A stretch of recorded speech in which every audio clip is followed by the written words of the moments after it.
Welcome to Empire with me, Anita Anand. And me, William Davenport. Do you know what? I actually, in awe of you, because you've got a flight to catch in not very many hours. So well done you. Well, if you knew that A, I wasn't packed, B, I wasn't checked in. there's the man I know. You'd be less full there he is.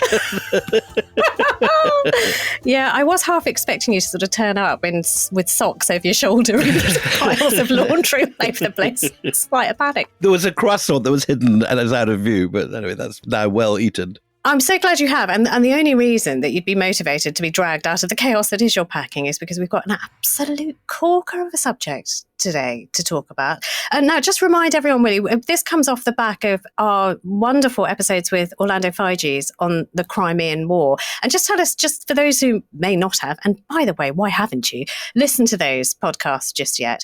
A thumbnail sketch of where we're at and why the Crimean was such an important place then, as it is now, but then in particular, it was one of the first wars of its kind, wasn't it? It's three empires clashing.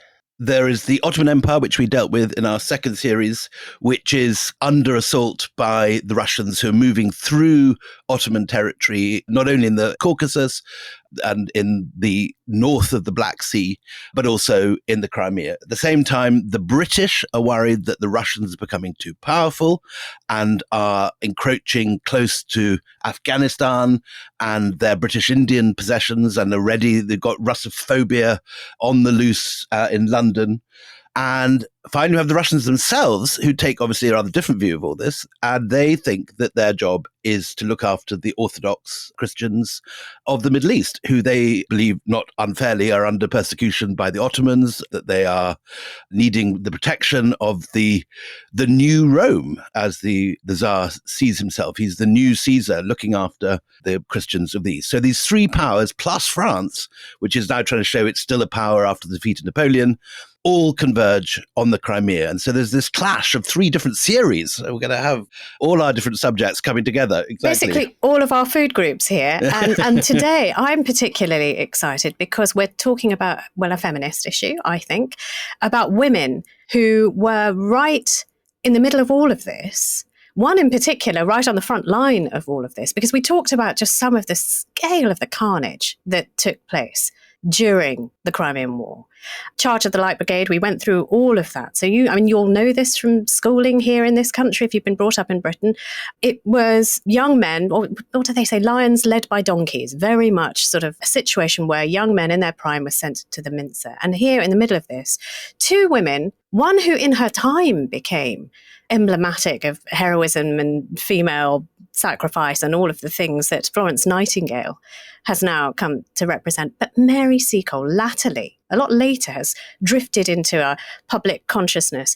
A black woman, a black nurse doctoress, and we'll get into that terminology in a moment. But largely, we really owe a debt of gratitude to our very special guest today, Helen Rappaport. Hard tea. Look what I did there. Very impressive. We have been discussing Helen's work for several weeks now, serially mispronouncing your name. Yes, I know. I'm so sorry. I've seen it in print, but we've not met before. But these are also your food groups as well, Helen, because you've written extensively about the Romanovs. I think you studied Russian, didn't you, way back? Yes, I studied Russian Special Studies at Leeds, and my first trade book was actually a book called No Place for Ladies, about all the women who went out, following the army to Crimea during that terrible war. And I pulled together an extraordinary cast of largely unsung women still. This sounds a familiar field of interest to one of our presenters. Yeah. I did actually say hello, sister, when she came on, because also I'm very into women who've slipped through the cracks of history. Yeah, me too, very much. Helen, your amazing book, In Search of Mary Seacole, The Making of a Cultural Icon, is going to be sort of the beating heart of this podcast. But can we, first of all, scotch a thing that I know often happens to you and often happens to women writing about women, which is people seem very dead set on pitting different women in the same era in a wrestling ring. In the red corner, we have Florence Nightingale. In the blue corner, Mary Seacole. You hate that, don't you? You hate that. Yes, because it's a construct that we have created. It's a modern retrospective construct of a sense of rivalry between two extraordinarily different women who operated in different spheres. And it stems from this kind of the sense that somehow Mary is better than Florence, and that back in the late 90s, in fact, the nursing union were talked about displacing Florence Nightingale as their figurehead in favour of Mary. And it's this sense people have that in order to celebrate one, you must denigrate the other, and vice versa. And there's been this really quite a bitter camp on the Florence Nightingale side, and an equally very vociferous fan following, if you like to call it that, of Mary. And in a sense, both have distorted what they both did in their very different ways and tried to set up a comparison that's entirely false. The parallel between them, the link between them, is they were exceptional women in their day at a time of the world gone mad. I mean, this is kind of a protean world war situation that you've got in Crimea, where these three great empires are coming together and clashing with each other. The thing I want to say right at the very top, the first important fact we must bear in mind in all this, Florence was over in Scutari. Yes, she wasn't 300 miles across the Black Sea. Okay, she came on a couple of tours of inspection to Crimea. Mary was the one in the war zone. And you know, it's very easy to talk about Florence doing this, that, and the other, but she did it at a remove. And Florence fundamentally was tied down by bureaucracy, fighting the War Office. Shall we start by talking about the lady with the lamp? Many of us will have that image of Florence Nightingale, Lady of the Lamp. She's born into a fairly successful industrialist family from North Derbyshire. They have money, don't they? I mean, she hasn't come from a poor background, and this sets up the sort of the difference between the two women. Well, fundamentally, Florence was of that generation from very well, comfortably off families who, if she hadn't fought tooth and nail to live her own life, her own way, and do her own thing, would have been condemned to a life of virtual imprisonment, essentially as an unpaid domiciliary nurse sitting by the bedside of all her elderly, aging and sick relatives as one by one they popped off. And she would never have had a life. And she fought it. A little like sort of Lady Mary Wortley Montagu, who we came across before. Clever woman, you know, so she studied modern languages, classics, mathematics. That's a very good parallel, actually. I hadn't thought of that. Yes, very like that. Yeah, I mean, we sort of buried one very funny comment from you. I mean, why is Florence called Florence, William? Because she's born in Florence. She was born in Florence. Well, her sister's called Parthenope, for God's sake. What a name. Well, I mean, was there a brother called Bogner? I mean, good. It's not terribly, you know, imaginative. So she was an educated woman. She declined suitors throughout life, as you say. You know, she sort of escaped this life that would have been planned out for her. She was offered a very, very good match with Monckton Milne. Oh, yes, the poet, Richard Monckton Milne. Who sort of at a distance waited for her to make a decision for something like 7 years. But she didn't want to be tied down by marriage and childbirth and possibly early death in labour. She wanted to do something constructive and useful, and she wanted to study nursing. And she somehow managed to escape to go to an institute in Germany called Kaiserswerth, where she did do some very rudimentary nurses training in the early 1850s for about 3 months. Helen, how unusual was that at this period that a woman from a good family would train to be a nurse? Almost unheard of, because there was no profession. This is the thing people forget when they talk about Mary and Florence. Nursing did not become a respectable profession for ladies of a genteel background like Florence, i.e. a job they can do if they needed the money. It didn't become that until after the Crimean War. It was Florence who made nursing a respectable job. So if you'd gone into an early 19th century hospital, who would be looking after you? Mrs. Gamp, Dickens' Mrs. Gamp, was pretty much, the slightly gin-swigging hospital nurse. The hospital nurses, unfortunately, at the time had a terrible reputation.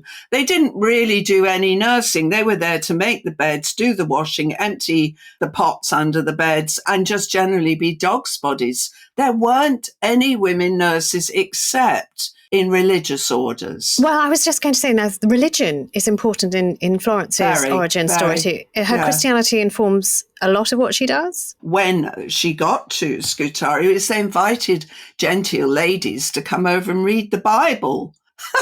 Read the Bible to the recovering wounded. And I mean, she was very much pro a Christian environment for the recovering wounded. Mary, of course, was terribly funny about this because when she visited the wounded in the land transport hospital on Crimea, she said all they wanted was Punch and the Illustrated London News. They didn't want to read the Bible. We should perhaps say here that the 1850s was absolutely the peak of the evangelical movement, and the Clapham sect was hugely influential at this time. We've touched on it a little bit in our slavery series with all these serious anti-slavers coming out of that background. But it's also very much part of the story, the background to the Indian uprising, because there's attempts at mass conversion or a lot of sort of Bible reading to sepoys and this sort of thing.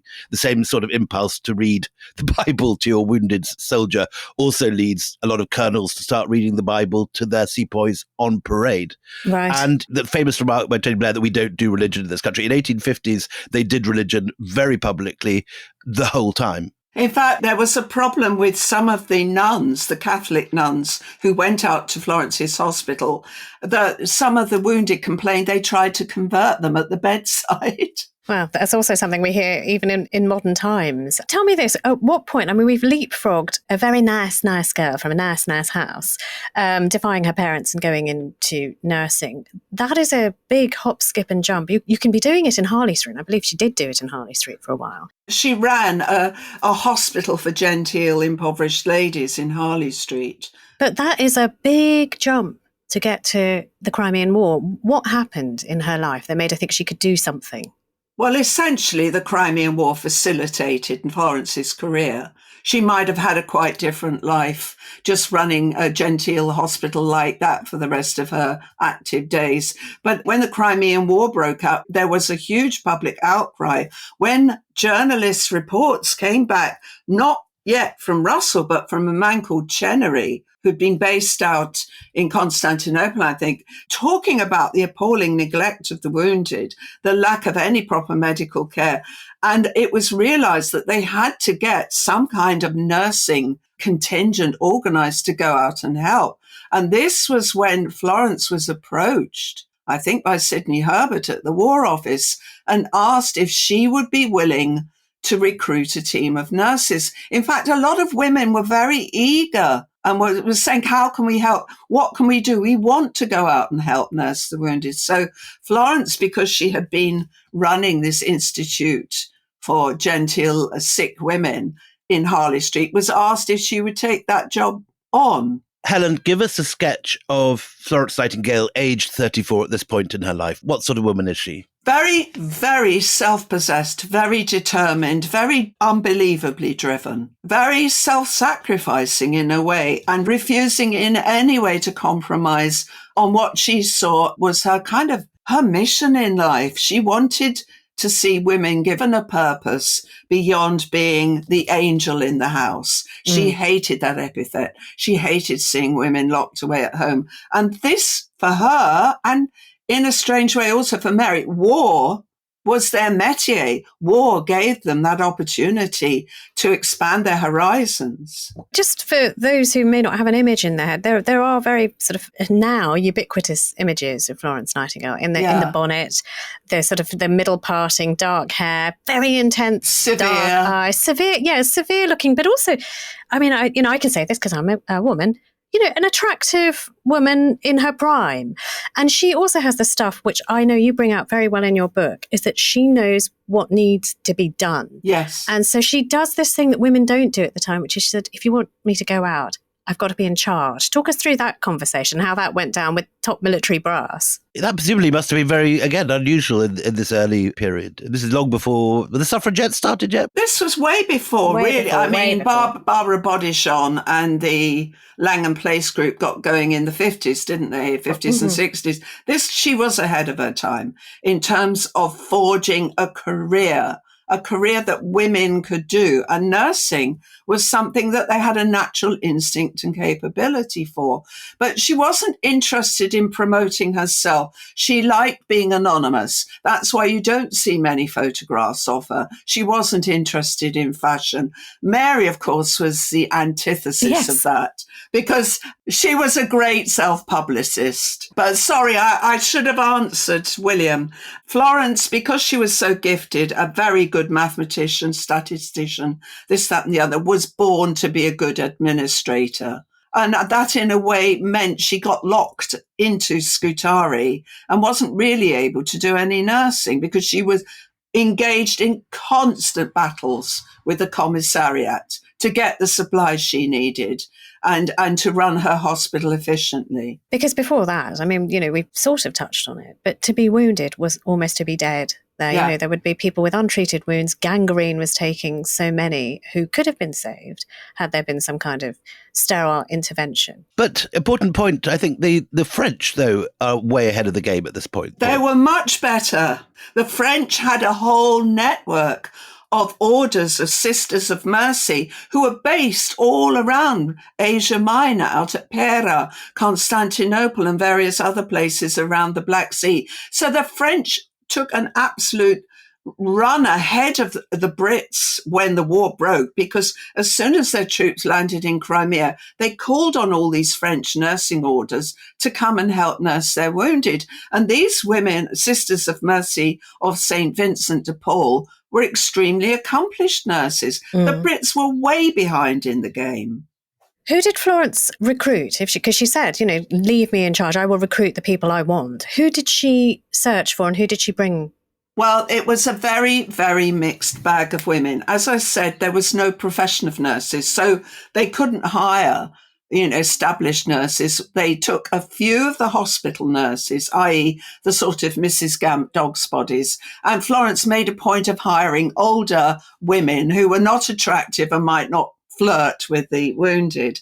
But most of the women were a combination of Catholic nursing nuns, Selenites and Anglicans.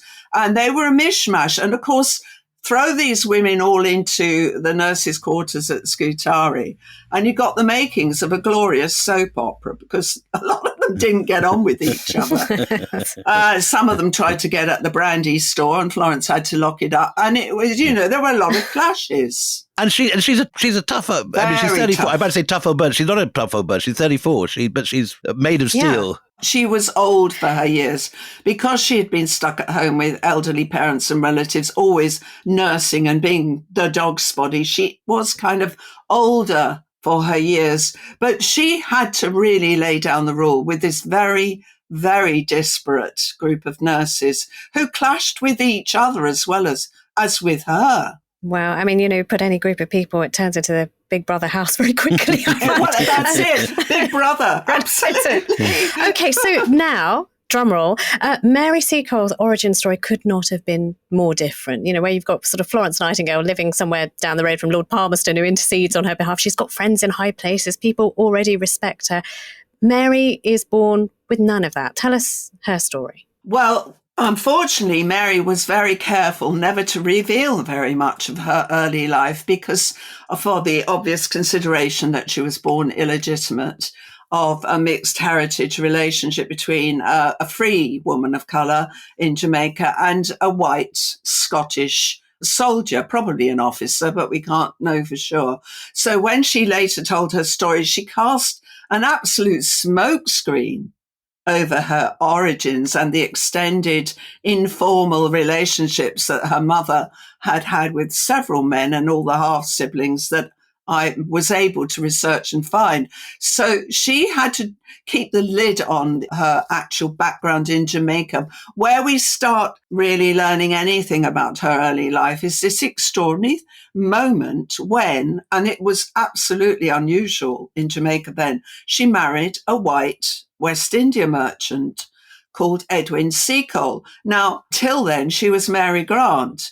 If she hadn't married Edwin Seacole and become Mrs. Seacole, I think my long, long search for a Mary Grant wouldn't have got very far, because that name, she traded on the name. The husband is an absolute cipher in her life, and he died quite quickly. I think basically the marriage was one of convenience. He gave her respectability. He gave her a leg up the social ladder in Kingston, and she was his nurse. So in Kingston, Jamaica, I mean, she sets up on the back of, you know, her husband's reputation and probably funding, a boarding house.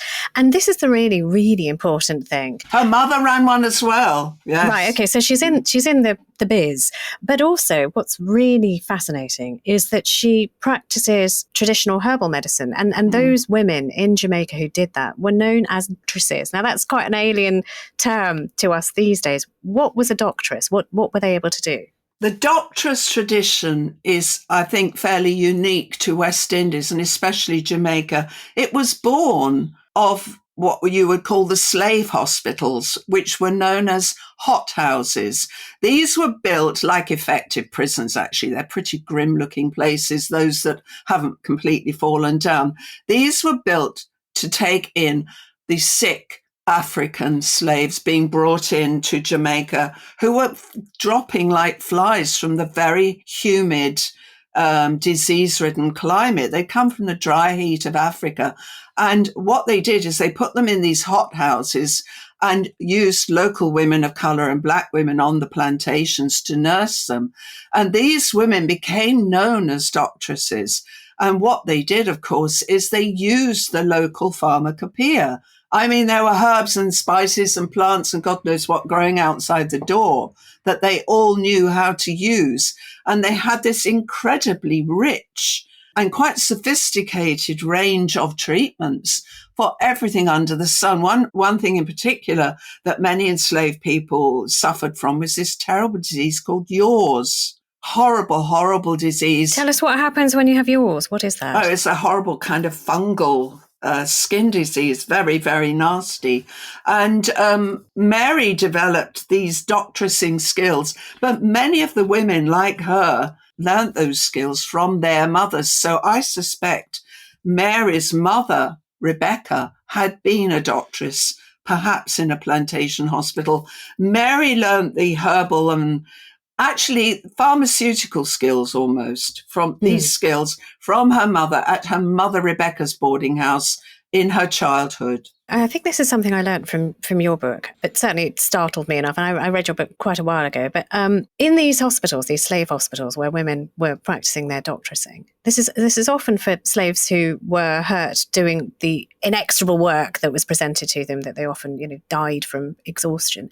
But is it true? I mean, just tell us, they didn't have beds or mattresses because they didn't want to encourage people to pretend to be sick. And so that can't have been a lovely atmosphere. It is almost a war footing in those hospitals, that tradition, isn't it? Well, they were effective prisons. No, you're quite right. I did discover that some of these slave hospitals, hot houses, didn't provide beds or proper bedding. They wanted to make it as uncomfortable and unpleasant an experience as possible to discourage malingering. Isn't that astonishing? I mean, again, it literally is all our food groups, isn't it, William? I mean, just, you know, we've done an entire series. And they did actually lock them in. And many of the slave hospitals didn't even have proper windows. Well, they just had metal bars. They were jails. But what is so wonderfully rich about that horrible, horrible stain on Jamaican history, on British colonial history, is that this extraordinary pharmacopoeia was developed by the Jamaican women. In fact, one British doctor went out in the early 1800s and wrote a whole treatise on all these different concoctions that the women were able to create. Well, I mean, again, and I may be drawing too many lines here, but you tell me. But one of the main conditions that this doctressing tradition treated was flux and fever. And fever, temperature, as you'd expect. But flux is dysentery. And what happens on a war front? It's dysentery and fever, isn't it? I mean, so there is a whole movement, a whole history of treating exactly the kind of thing that Mary will ultimately be facing in the Crimean. That is precisely why I get so angry that the British authorities did not recruit Mary and many, many other Black and West Indian women who might have been around. We know at least of 2 other women who volunteered, because these West Indian doctresses had precisely the skills of nursing enteric disease, cholera, typhoid, yellow fever, dysentery, jaundice. Mary was highly skilled. And as were these other women. Those were the women they needed to nurse the sick in Crimea. Helen, before we move to the Crimea, take us first to Panama. How does Mary get from Jamaica to Panama? That's not an automatic jump. Well, Mary, of course, was a born entrepreneur. And some people are rather uncomfortable with this fact that alongside being a very skilled nurse, doctress, healer, whatever you want to call her, she was a businesswoman. She needed to make a living. She needed to make money. She was a natural born entrepreneur. And of course, Panama in 1850 exploded with the gold rush over in California, because what was happening, all these eager American and other nationality gold prospectors were heading down to cut across the Panamanian Isthmus to do the shortcut up and round to California for the gold fields. So there was a lot of interest in making money in Panama. So Mary, being the entrepreneur she was, went out there to join her brother Edward and set up, I won't call it a hotel, I won't even call it a restaurant. I mean, many of the hotels in Panama at the time were basically tents. Right. And it was somewhere to get out the cold and have a hot dinner. And she went out there because she was such an intrepid woman. Well, and it just reminds me of that gorgeous northern expression, where there's muck, there's brass. Absolutely. You can't say muck. It has to be muck.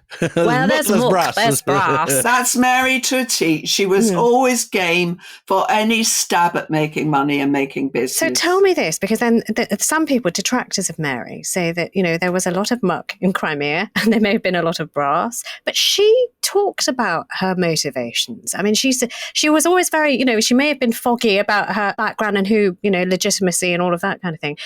But she did have a great deal of pride in her Scottish roots. And she talked about the soldiers who she was reading about, like everybody else, as if they were, and she called them her sons. Her sons were calling her. Tell us more about that. Well, that all stems from her time in Kingston running a lodging house, because in those days, there were a hell of a lot of British Army and Navy based in Jamaica. The West India Station was very busy.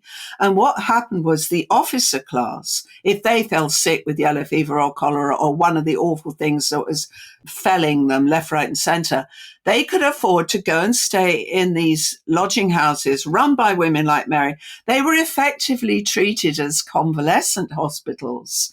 And that's how Mary got to know all these men from various regiments. And so she developed a very, very close relationship with some of these men. And going back to what you said earlier about the evangelicals, one of them, Headley Vickers, when Mary went to Crimea later, he had a Damascene conversion and was out there giving out evangelical pamphlets, which she also handed out. So she was very, very fond of those soldiers. They always looked upon her as a mother figure, as a surrogate when they were a long way from home, because she could nurse them and she could cook hot dinners. She was, Mother Earth. Give us, a sketch of the Mary Seacole that turns up in the Crimea. Yeah. What age was she? And what does she look like? What does she look like? She sounds very warm. Yeah. I'm thinking, bosomy, sort of rounded figure. I mean, a very different figure to Florence. She was, I think, a small, round, forceful, explosive personality. She was born, we think, around 1805, though her absolute confirmation of her date of birth has not been found. Wikipedia, I keep trying to put you right, but never mind. She was... So 15 years older than Florence? She was 50. When Mary got to Crimea, she was 50, fairly large, very jolly, very loud, very forthright, had those years in Panama, had seen the world. She'd been everywhere. She was far more world aware than Florence was, probably. And she got there and she wanted to help and serve and look after her sons. Did she apply through official routes to go as Florence did? And what did the British say to her when she applied to go and treat their boys at the front? Well, Mary was in Panama when she heard the war broken out. So she got on a ship and went straight from Panama to England. I mean, the other end of the world. It isn't just like, Do you know she sailed the Atlantic at least 9 times? Wow. And that's right back from the days of sailing ships before the screw steamers. So anyway, Mary went to England. I'm sorry, the dustbin. Oh, that's okay. The bin men are here, everyone. The bin men are... It's a good reminder, actually. They're flashing lights on your back wall. You suddenly have a disco background with your rubbish truck. Helen, sorry. This is good. She's got the moves. Don't worry, it happens in this podcast. So she goes... She crosses from Panama. She crosses to make the Atlantic crossing. Yeah, she goes to volunteer in London.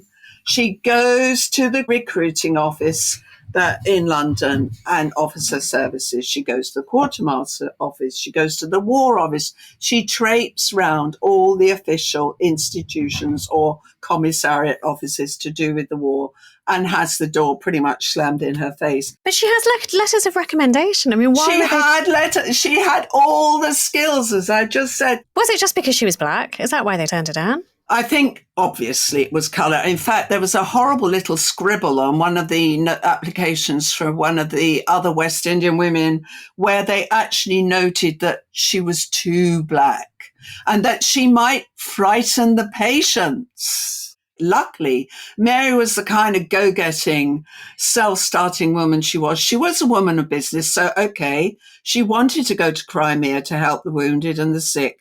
But she could also go and run a business. So that's what she did. Okay, we're going to take a break here and join us after the break when we find out what happens to both these women when they finally get to their destinations. This episode is brought to you by Google. The Google Cybersecurity Certificate provides the necessary skills to begin a career in cybersecurity. Visit safety.google/cyber workforce today. Instacart helps you get beer and wine delivered in as fast as an hour. So, whether you need to fill the cooler for tailgate season or fill your glass for Pinot by the fire season, you can save time by getting fall sips delivered in just a few clicks. Visit instacart.com or download the app to get free delivery on your first 3 orders. Offer valid for a limited time. Minimum order $10. Additional terms apply. Must be 21 or over for alcohol delivery where available. Instacart. Add life to cart. Want to stay up to date on the biggest stories in pop culture and entertainment? Then be sure to check out the TMZ podcast. I'm Charlie Cotton from TMZ, the TV show, and every day I'll sit down with a member of our news team to give exclusive breakdowns of the day's most talked about headlines, stories we break, and the stories you care about. So check out the TMZ podcast, Monday through Friday, and the other podcasts from the TMZ audio network like Last Days and TMZ Verified, available on all podcast platforms.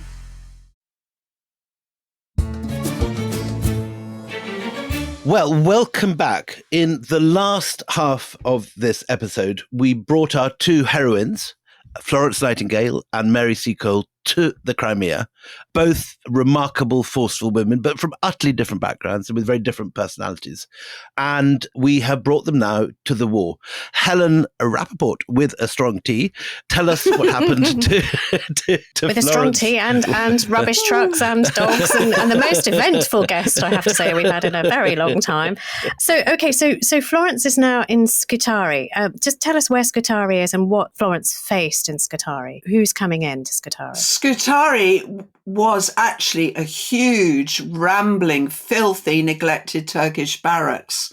The British Army had been given the use of this by their Ottoman allies for the wounded. But of course, it was filthy, vermin infested. It had no facilities.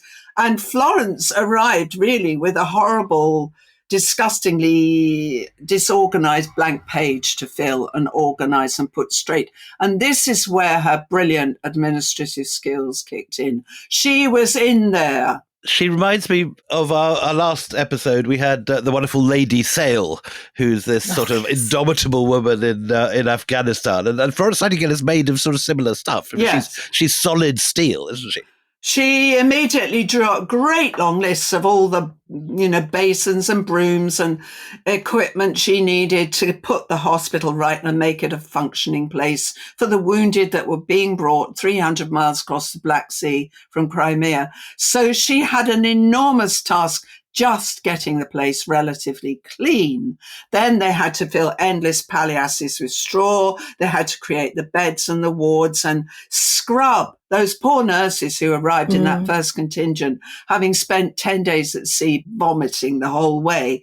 They were immediately flung into arduous work cleaning the place up. And despite all of these efforts, which are all laudable, these women, and I often think we don't think about this enough, they have to still watch men in their prime, in their hundreds, coming through and just dying in their arms. 50 or 60 a day before she arrives. Yeah. Well, when they arrived, the wounded were there in a terrible state of neglect, wounds infested with maggots, men dying unnecessarily of septicemia, of neglect.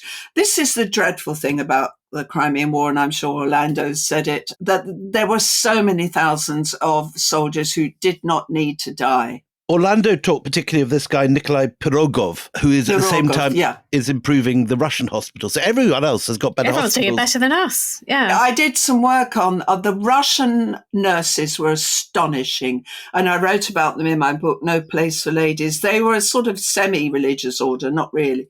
And they went and worked with Pirogov, who set up a triage system. And that was so important, of quickly separating the hopeless cases from those who could be saved.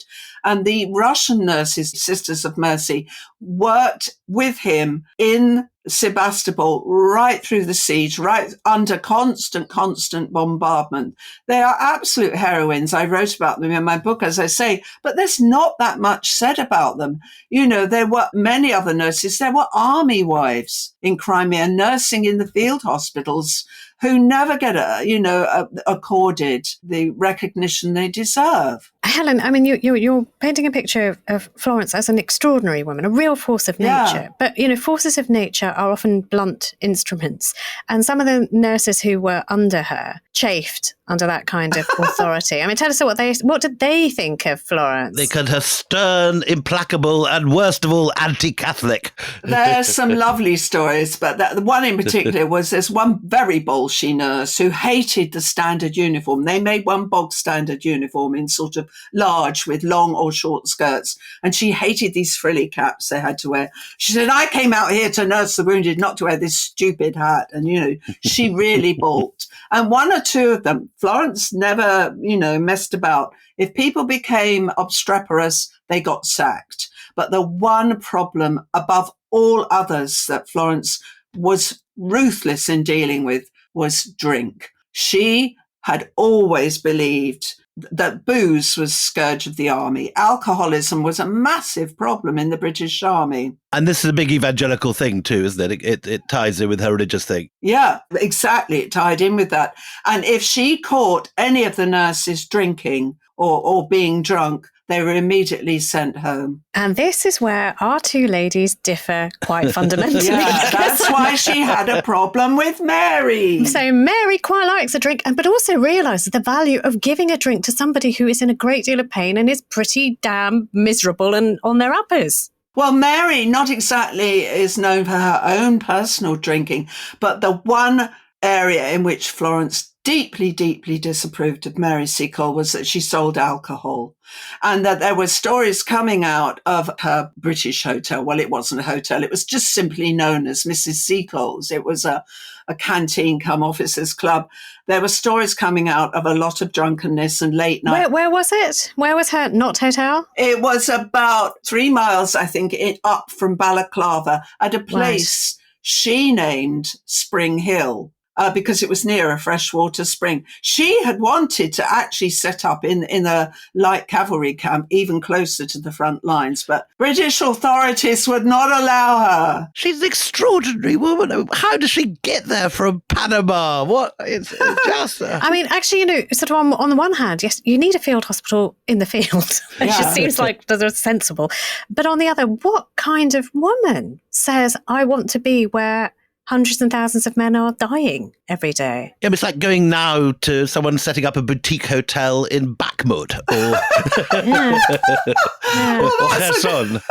Yeah. She and her business partner asked if they could set up near the light cavalry camp, which was much closer to the front lines. They weren't allowed to do that. So they found Spring Hill, and there they had this sort of homestead, if you like to call it, which is a real mishmash of, of a catering, storehouse, officers' club, you name it. I sort of think a bit sort of like a Wild West sort of absolutely. scenario, where you've got the cantina and you've got big vats and, exactly. people. But the fact that she's doing it for money, do we think less of her because she was doing it for money, Helen? Well, this is a big stumbling block for many people who admire Seacole or would be totally unqualified in their admiration is, she went out and did good and did this, that and the other and helped with the wounded and people who needed medical assistance, but she sold alcohol and she ran a store. Well, she couldn't go out there and give it all away for free. She had to fund her enterprise. And of course, in order to make all her preparations, get in the ingredients she needed for her various medicines, to give away free dinners and refreshments to those who in need and take food up to the observation post, she had to make money. Did she get rich, or was it really just a self-funding enterprise just to keep going? That's what she did. There's an interesting thing I discovered. It goes back to the war correspondence, including, I hate to say it, our hero, William Howard Russell. At the end of the war, when Mary went bankrupt because the war ended suddenly, guess what? All those officers and war correspondents have been putting their stuff on tick. So basically, the officer class, many of them never paid their bills. The journalists didn't pay their bills. And this all contributed to the huge debts Mary had at the end of the war. Right. Well, let's not get to the end of the war just yet. Yeah, Helen, just if one had asked Mary when she arrived in the Crimea why she'd come, would she have said that she'd come to help her soldiers, or would she say she'd come to start a business? How did she vocalize what she was doing? Well, publicly, she always made a point of saying she went to be with her sons to offer her help to the British Army because, of course, she was a great patriot. She wanted to serve Queen and country and do her bit for the war effort. So I think her primary impulse was definitely to reconnect with many of the men in the British Army she'd known in Jamaica. Well, there are easier ways to make a living, let's face it, than going to the front. She didn't have to go all that way to make money. This is an enterprising woman. Panama to London to Constantinople. She's a woman with a plan. And she's becoming not Mary Seacole, she's becoming Mother Seacole. She's not even Mrs. Seacole. So is that what the soldiers call her, Mother Seacole? It's very interesting. They called her Mother Seacole, Auntie Seacole, Mrs. Seacole. With great affection, they absolutely revered her as a mother figure. But of course, there was a slight problem with her being called Mother Seacole because Florence over in Scutari had nominated herself as Mother of the Army. So I think that's where you get some unconscious eddies of competition. Well said. Did they ever cross paths? Yes, Mary, when she stopped off in Constantinople, waiting for a British commissariat boat to take her across to Crimea, she went and paid her respects to Florence up at Scutari and was absolutely horrified at the suffering she saw there. Not because Florence had neglected the men, but because it was an almost impossible task. There were so many. And of course, as she walked round, having said hello to Florence briefly, walked round, she kept hearing voices say, "Oh, Mrs. Seacole, Mother Seacole." People who knew her in Jamaica called out, and she went and adjusted a bandage or patted someone's pillow and made them more comfortable. And what was her reception by Florence like? Well, a lot has been made of it, and we only have Mary's account, so we only have a one-sided view of it.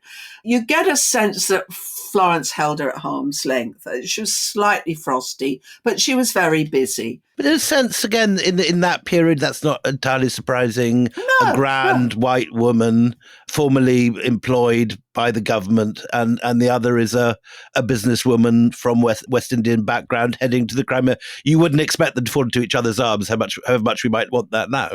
But what's quite interesting is that they assumed Mary had stopped off to volunteer to work with Florence there. Nothing of the sort. She makes it very clear. She didn't want to be stuck in Scutari, the other side of the Black Sea. She was going to the front. She wanted to go to her sons at the front, not be miles and miles away from them. And I'm very struck by, you said that she was very big on promoting herself. And even in her memoirs, she talks about, the way in which she was greeted by other officers, and soldiers. She says in her memoirs, "What a shout there used to be when I came out of my little caboose, hot and flurried, and shouted, 'Rice pudding day, my sons.'" I love that. I have this vision of Mary, Christmas 1855 in Crimea, up to her armpits boiling Christmas puddings and making mince pies. She had so many orders she couldn't cope with them. But from scratch. She did everything like just in the middle of a war from scratch. In the middle of the war zone with these rather unheralded 2 West Indian cooks and probably a few other locals helping. So I'm just going to read you a little thing from the Times, and then we should talk about, because this is fascinating, we should talk about what happens after the war to both these women. But the Times in September 1855,